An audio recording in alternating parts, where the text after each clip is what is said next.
Today, we are talking about transitions.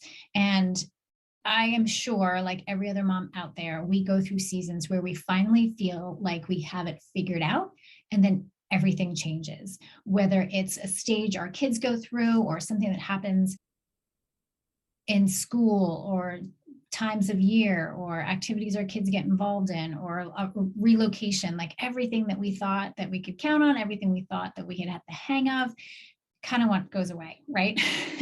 And so I do believe that there are some transitions we can anticipate, and then there are some that just catch us off guard. And so today I thought we would talk about some of those transitions, some of the ones we've experienced, what we've learned from it, so that we can help each other do a better job and maybe make it easier. Sounds good. Yeah. I'm ready for that. Let's talk first about why anticipating transition matters. Like just off the top of your head, some of the transitions that you have experienced and not anticipated. How has that worked? Well, I'll speak to a transition that I still struggle with. And I think I need flashing neon signs around my house or something. The transitions of seasons, like even without children at home, September is just like so hard to get back into the rhythm of the fall life. I feel the same way, frankly, about the Christmas season. It's a huge, again, you add so much more to your life. So it's another transition out of sort of settling into the fall. And yeah, I just feel like I forget. I don't know why, but I forget that these are seasons of transition and I always need to be mindful of them. So there's certainly been much bigger ones, which I figure we'll talk about in a minute, but maybe. Yeah, I think when you can anticipate, then you can prepare the best that you can. But, part of the thing about transitions is that you're going into something new, and it might be something familiar, but it's still going to be something new. So there's only so much preparing you can do for something you have. It's the land of the unknown. Yeah. So, but if you can do some sort of preparation and just being aware that you're in a transition, I find is so helpful, because when you don't realize that you're in a transition, because they're usually uncomfortable, you feel like, oh no, like this is terrible. I don't want to be in this place. And that place feels like permanent. Yeah. But when you know it's a transition, you just go, okay, we're going to figure this out. Everything's going to be fine. Yeah. Yeah. And I think, again, it's not that at this point, I pretty quickly recognize it, but it's just like, oh, okay. This is like full speed ahead back into September. This is Christmas time. We've got more to do than usual. This is the end of the school year. Now we're going to transition into the summer, and I'm going to get so much done, which is, as a mom, I mean, it's not very realistic that we think we're going to get more done when the kids are around. But I saw something once that said trying to clean your house when the kids are home is like brushing your teeth while you're eating an Oreo. Oh, that's good. That's good. Yeah, exactly. But you're right. I mean, just some thinking about it. You can't know, but you can at least think, okay, this is going to be a season of upheaval in some way. And I think that's helpful. Yeah. For sure. So when my daughter transitioned from kindergarten to first grade, she went from half day school to full day school. And along with that was the elimination of mom goes on play dates. And so I found myself, when my oldest was in first grade, very, very lonely, because the year before it was like we'd go to pickup, we'd go to the park, we'd make plans with friends. If Ava was invited over, I was invited over. And if another child came over, typically that parent came over, right? Because we were all very nervous. It was very exciting. And I was really lonely when my daughter was in first grade. And I was like, oh my gosh, like I have nothing to do. And so because I had two younger kids, I could anticipate that transition coming. I knew that, oh my gosh, things are going to change. If I want to maintain relationships, if I want to stop feeling lonely, then I need to be really proactive and connect with other moms. And that little, just understanding that transition from kindergarten to first also helped me when my daughter went from second to third, because you go into another school here in our town, and the parents don't have to go to the door to pick the kids up. They just open up the doors and let the kids out. We don't have buses in our town. So the kids just walk to wherever their moms meet them. So again, Are you guys anti-bus or we're too small of a This town. tiny Like, town. you can get a bus if you're more than a mile away from a school. And there's nobody in town that's more than a mile away from one of the schools. Well, that's nice. Yeah. So yeah, there were no buses. They let the kids out to go wherever they were going to meet their parents. And I knew, having gone through what I went through earlier, that like I was no longer going to be chatting with moms on the playground at pickup. Like if I, again, wanted to keep in touch with some of my friends and our kids were all going to this new school, we weren't going to see each other anymore. So if we wanted to see each other, I had to make a real big effort. And I'm so glad, because I would have spent another year crying and feeling lonely and rejected. Sure. Yeah. Yeah. That I think that's a tough transition in general, when our kids are no longer, we're not part of their, pre-K stuff where you like drop them off for an hour and a half.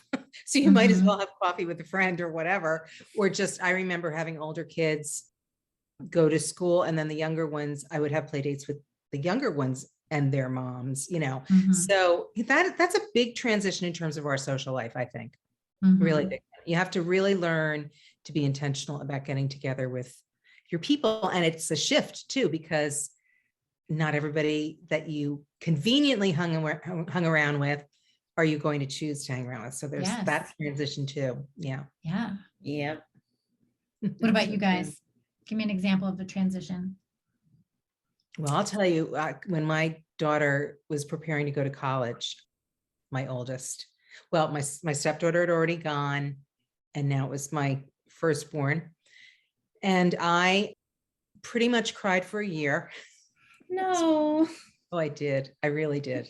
I was in moms in prayer groups, and I would literally once a week, we'd get together and pray for our kids, many of whom were going to college. And I just couldn't imagine my life, my home, without my daughter Farrell in it. So I didn't do that transition well. I mean, I feel like that's one of the ones, Alana, where you can't really know what it's going to be like to have that first child leave your home, the one that you've raised. Lauren did leave our home too, my stepdaughter, but she had not been with us the whole time. So I grieved a lot, and I did have somebody to help me walk through the grief. And I also had, my next daughter was like, at one point she said to me, well, we're going to be here. We're still going to be here. And it was like, yeah. And it was like, that was a good thing for her to tell me and remind me, because I really needed to get over it. But I had to also realize, what I realized was, I knew that it was just the beginning, and that in another 2 years, the next one would go. And soon enough after that, they would all be going. No, this is horrifying. Right, Kimberly, you're right in the middle of this. Yeah. It's hard. Yeah. I think you bring up a really good point, Elise, which is that there is a mourning that happens in transition seasons, or anytime you lose something. I think we think of mourning and grieving, a lot of us, when someone dies, but it can happen, and it does happen, when you lose anything in any way. Yeah. And so I think that's another like anticipatory thing. Like, if you can anticipate, I'm going into a transition season, I'm gonna be mourning whatever I'm leaving behind in this transition, and I need to have grace for myself for that, and make room for that, and not be surprised or ashamed that that's good, because that's just part of transitions. When I got married, I'll give an example that's not about kids. So when I got married, I actually moved to Canada. So I went through quite a few transitions all at once, which they say is not smart. Putting the However, list together, check, check, check, check, moving, married. yeah, we got 2 dogs almost immediately. That's Oh. another no-no. Yeah.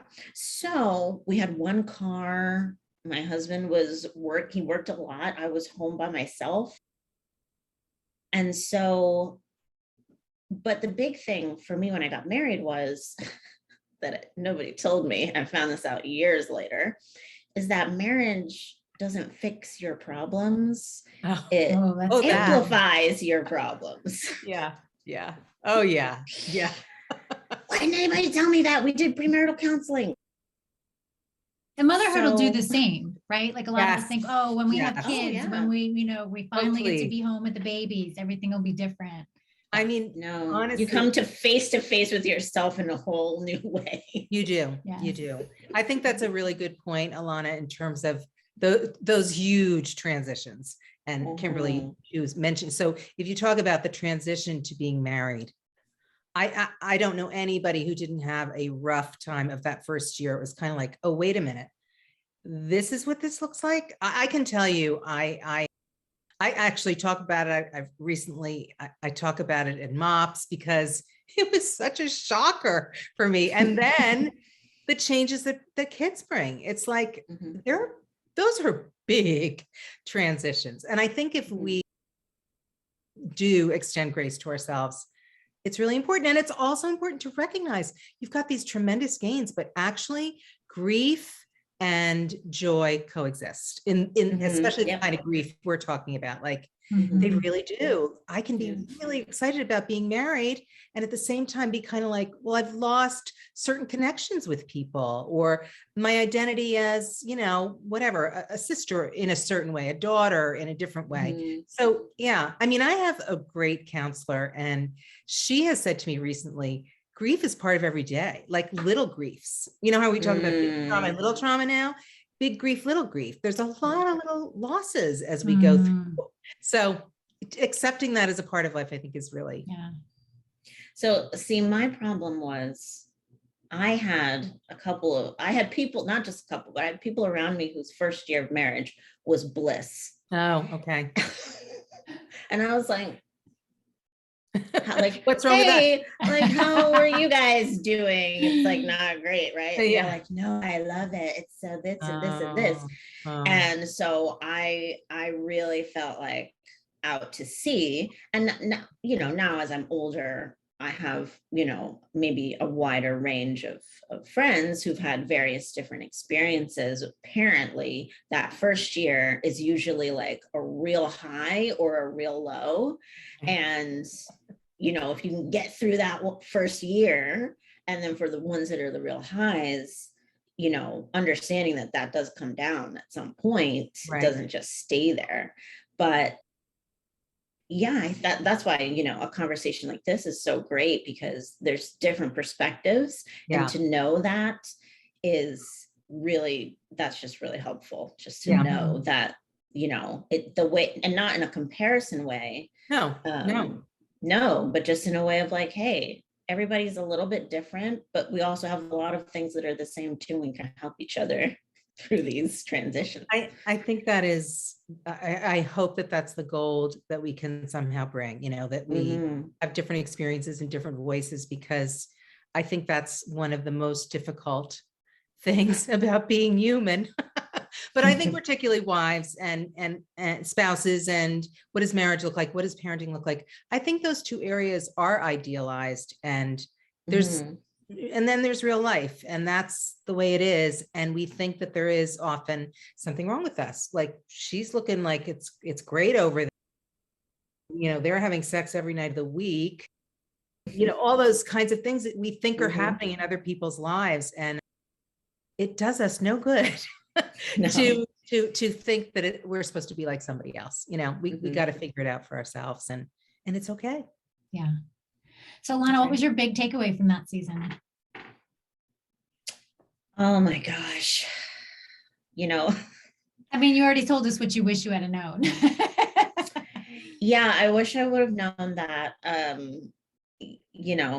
it was such a huge transition, that it's not just like let's just take dating and make it permanent. Like, no, it's a totally different animal.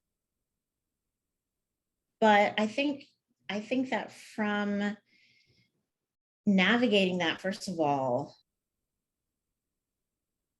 when you're in a land of unknown, you have to trust God. Like you can't try to fake it till you make it. You really have to do a lot of praying.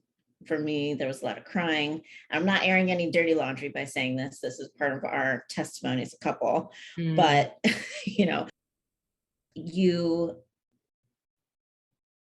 really have to rely on God, but you also learn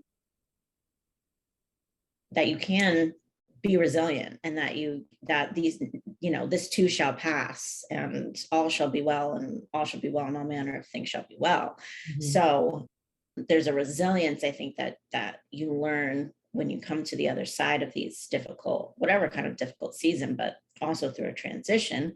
But honestly, it took me a really long time to learn the lesson of transitions, and of like recognizing that, hey, hello, like you said, neon sign, like transition's coming, get prepared. You're not like falling into a dark hole. You're like passing through a tunnel, and it's dark, but it might be dark or might not be, but you're passing through something, and you're going to come out better on the other side, and you're going to build experience. So in the next transition, you're not starting from zero, you're starting from a place of experience.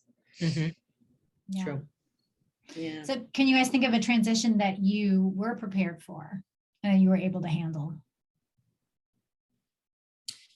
Well, I do. I have a recent example and feeling pretty good about it. So hopefully, knock on wood, still. But so we recently moved to Florida, and when we got here, we were living on the beach. And so where we're at, there's like a little island. It's not, like a tropical kind of, it's not Hawaii, but it's still Florida. Gilligan's Island. But so we were living, like I could see the ocean from balcony. It was like an Airbnb. It was too small. There were a lot of things that were not comfortable or good about it, and it wasn't permanent. We knew it wasn't permanent. So we found a great apartment that is like everything we could ever want. But I knew before we left the beach, I was like, we're leaving the beach, everyone. Like, we need to be prepared for this. And we believe that with God, he's always taking us to something that's better or richer or more, or these, and we sing these songs. But I had a hard time figuring out how leaving the beach was somehow going to be better. Like, not possible. Good. But I had a moment where I was like sitting on the balcony looking at the ocean and going, do I believe this stuff or not? And I have to believe that God is good. And we have to constantly come back to that. But, I have to believe God is good, and leaving the beach is somehow going to be good. It's somehow still going to be good. And so I just kind of started getting mentally prepared for that.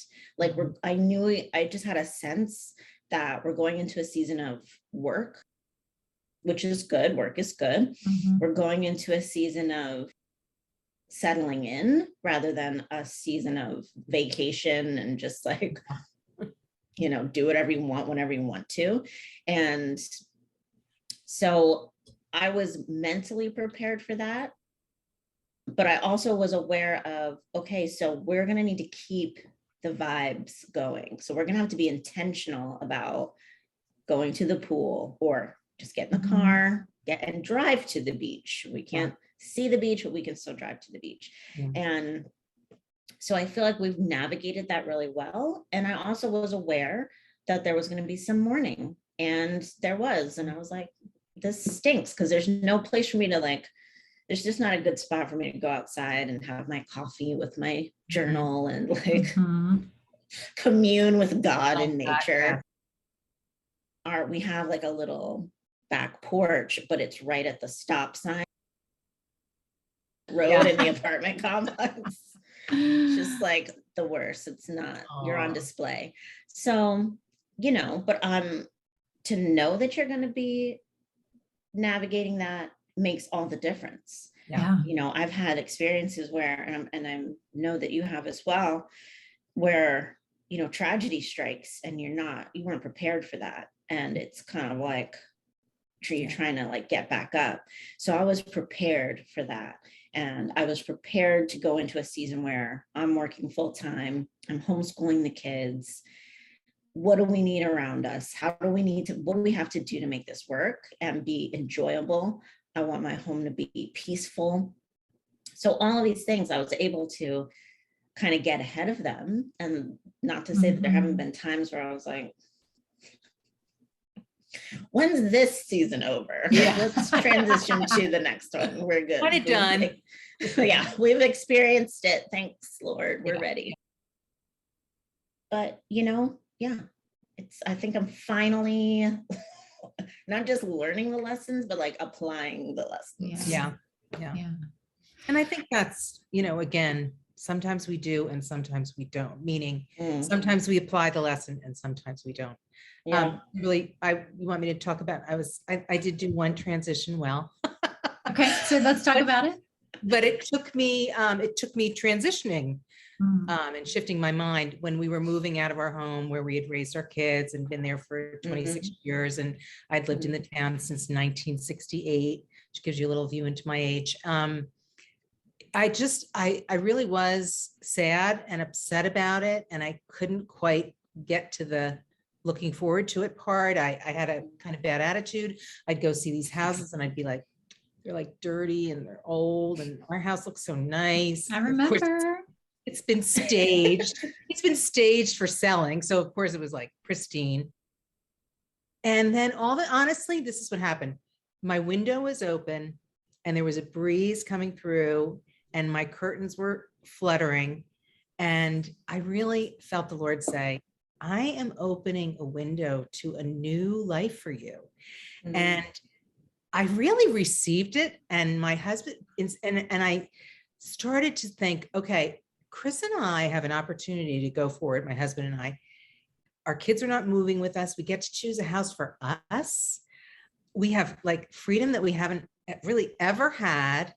And this is going to be fun. We can either go through it as like adversaries, cranky about all the boxes and all that kind of stuff, or we can go through it as a team. So at that moment, I really was able to shift and it's been great.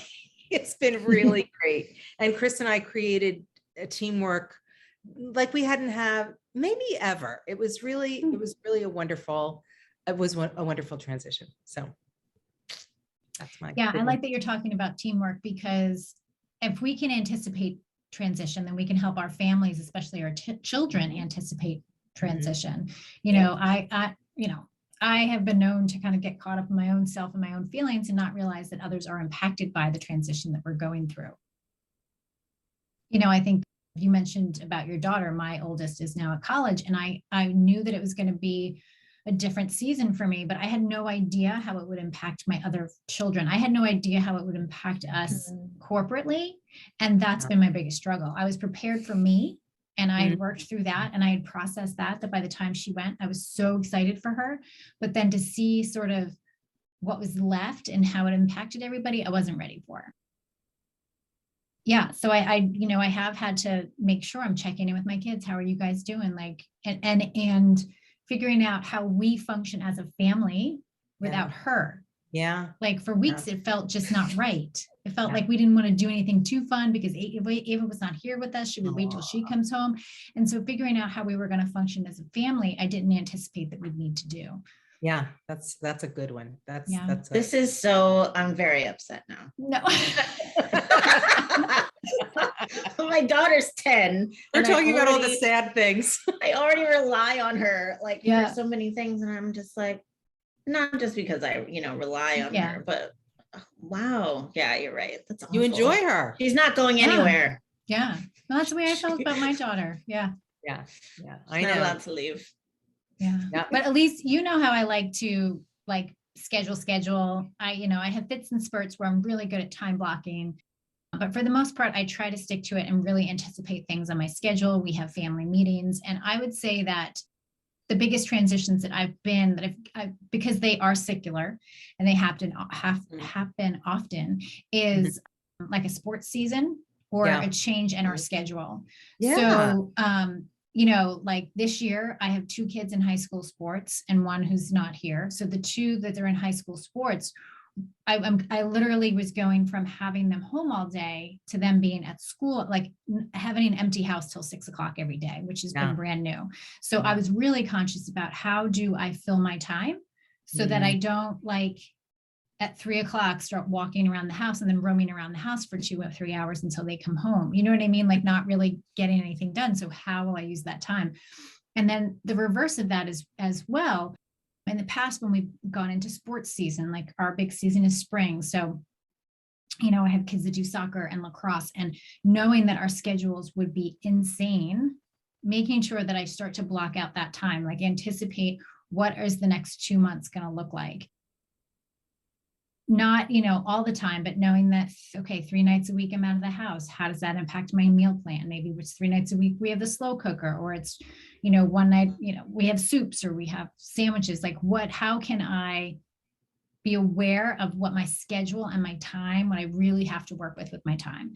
And so I've learned the hard way in the beginning years that these sports seasons for us are huge. They change the way we interact as a family. And if we're not ready for it, we spend the first 3 weeks or 4 weeks of the season wasting time putzing around when we can really transition well and say, how are we going to use this time? Like for me, when my son's at wrestling on a Friday night, okay, that's when I'm going to do my grocery list and I'm going to place an order, with the shopping, with the grocery store. Like, how can I use that time well and work it in with my kid's schedule? Rather than just like looking at your phone and catching up on whatever. Yeah. That's wise. But I think what you're saying too is another reminder. It isn't just that those seasons would change, the fall, especially with kids, the fall. It is that all their activities change. And so something that you were maybe used to last year absolutely can change dramatically the next season. I mean, I think one of the biggest things about raising a family is it's very unpredictable until it isn't, and then okay, then you know what you're dealing with. And I think as much as possible, if you can remember that, plan on that. But there's a lot of change in raising a family, constant change. That's one of the things that some of my friends, started having kids. And so we're in these group chats and they're like, this is happening, with the baby. And is this okay? And I'm just like, just stop. Like, as soon as you get them on a good sleep schedule, they start to grow a tooth or whatever. And it's like all of a sudden, or you don't even know why. And we get this idea in our heads because, not to like poo on marketing and all that, advertising, all that kind of stuff. And people have to make a living, but it's like people are trying to sell you like, this is what it looks like. And it might look like that. And then all of a sudden it changes and you have to be ready. You have to be aware that it is going to change and it's going to be different, and don't be like knocked off your horse because, your kid was sleeping so great. Now all of a sudden they won't sleep, or they were eating broccoli and now they won't look at it. It's just, it changes. And there are all these little transitions that you just have to know that they're coming. I think, flexibility is a really important trait. It's a great word in motherhood. And honestly, I wasn't always. I was kind of like, well, wait a minute. I just got up to speed on that one. So it was not always easy for me. I'm going to just say that it was not, these transitions were, I felt often like I had to catch up with them. And so I think, one of the things I would change is really working on more flexibility, more recognition that this is just going to happen. This is it. And what you were saying about marketing, I think about that as social media and TV shows we watch and all that kind of stuff that influences what we think this is going to be. And it just isn't.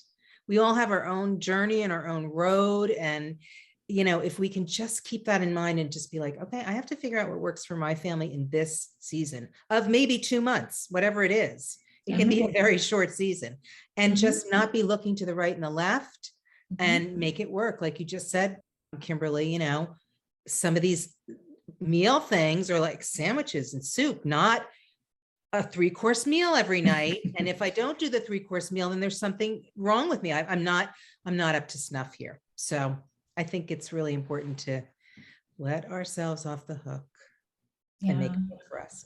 Yeah, for sure. No perfect way. Yeah. All right, ladies, any last thoughts on transitions? Besides grace, and flexibility. Grace and more grace. Grace, flexibility, grace. Acceptance of unpredictability. Yeah. The way it is. And I think one thing that Alana, you did touch on, like your friends texting one another. I think we need to make sure we're talking to one another about these transitions. Even Elise, you said not make the assumption that people are living this amazing, great life. And they could be, but like not assuming, well, not needing to have it all figured out, but being willing to ask other people, hey, what have you experienced in this? And how are you navigating this? And hey, I'm struggling here, or hey, like I'm excited about this season. What do I need to know? You don't have to be struggling, you know, in anticipation of a season. You can be very excited about a season, but there's still probably stuff you need to know about it. So what do I need to know about it? What happened when you went through this? I think community is always going to be important, but especially in something like this, we shouldn't be ashamed to talk to people. We shouldn't be ashamed to reach out to our friends and ask questions and say, you know, hey, here's how I made it through, or here's what I got wrong, and here's where I got it right. Yeah, I think one last thought I would have quickly is that we should take a moment to celebrate those transitions if we can, you know, like, and mark them and have a way of bringing some joy into something that might not necessarily be the most pleasant thing in the world, or we're changing, you know, how we're doing things. But like, even just for me, something as simple as when the seasons change, like I'm going to get a fall candle, and I'm not like, I have signs all over my house. I'm not like, you know, super Susie homemaker, but this is one thing I do to get a new candle. And all the like bathroom sprays, I usually get like a fall scent or a Christmas scent. And you start to just kind of, let's celebrate this transition of the season. Yeah. I think that, I love that, Alana. I think that is gold. I actually have a window in my house that I do decorate seasonally. I think it's like some kind of teacher thing in me. I want to have like a bulletin board, but I'm looking at it right now. It still says hello summer. I haven't transitioned. But see, in the past, I would have been like, oh, but right now I'm like, it's been a busy season. I'll get to it this weekend. It's okay. Only October in New Jersey. I love the idea of celebrating it. I think because it's again, that both, and it really is, there are things to celebrate in every season, just as there are things to grieve, and that's okay, you know, balance. But I love the candle. I tend to do a scented soap, like grapefruit in the summer, and in the citrusy kind of things, and then in the winter it gets warmer. Yeah, love that. Right now it's vanilla. I love that. Yeah, you know what I like about what you guys are saying is like this idea of a ritual to welcome in that season, like an actual physical thing that you do. And I think about sports season. What does that mean for us? That means that the last semester's sports or whatever goes downstairs in the basement, and we bring up the bag that you need for lacrosse and the sticks, and we need to change the mudroom around a bit. Like just anticipating those changes and making it easier on everybody to adjust, I think is part of the lovely mundane, right? Yeah. That's switching out, and that ritual of things are going to be different for the next couple months, you know, and then we're going to go back, and then I'm going to have a spotless mudroom for about 2 months. And then the next sport is going to be here now. But yeah, I think that's important. The celebration, the ushering in of that transition, even marking it, I think helps us prepare for it better, anticipate it better, and grieve the previous. All right. Well, thank you, ladies, for discussing this today. I hope this has been helpful. I know it has been for me. Yeah, me too.